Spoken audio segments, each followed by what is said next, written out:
High guys, நம்ம ஒரு வழியாக பார்த்தீங்கன்னா மங்கனூர் செபஸ்தியார் கோயிலை ரீச் பண்ணிட்டோம். நம்ம வந்த வேன் தான் இது. நெக்ஸ்ட்டு கோயிலில் பார்த்திங்க அப்படின்னா லைட்டில் ஜொலிக்குது கோயிலும் கொடிமரமும். நம்ம வந்த டைம் பார்த்திங்க அப்படின்னா 11:30. ஆல்மோஸ்ட் யாருமே இல்லை, எல்லாருமே தூங்கிட்டாங்க. சரிங்களா, நம்ம ரீச் பண்ண டைம் அப்படி.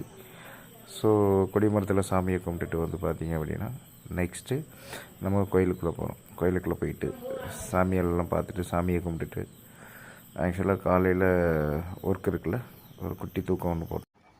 இதுதான் காய்ஸ், இந்த கொடிமரத்தோட வியூவை தான் நீங்கள் பார்த்துட்ருக்கீங்க. ஆக்சுவலி இது நைட்டு வந்து பார்த்தீங்க அப்படின்னா ஜொலிக்குது. அது இல்லாமல் இன்னொரு விஷயம் என்ன அப்படின்னா, இதோட நெக்ஸ்ட்டு கண்டினியூ வீடியோ, அதாவது மார்னிங் என்னென்ன நடந்தது எல்லா டீட்டெயில்ஸுமே வந்து பார்த்தீங்க அப்படின்னா அடுத்த வீடியோவில் அப்டேட் பண்ணுறேன். ஸோ அது தெரிஞ்சுக்க வந்து லைக் அண்ட் ஷேர் பண்ணுங்கள். நெக்ஸ்ட்டு மெயினாக வந்து பார்த்தீங்கன்னா யார் யார் சப்ஸ்கிரைப் பண்ணலையோ சப்ஸ்கிரைப் பண்ணுங்கள் காய்ஸ்.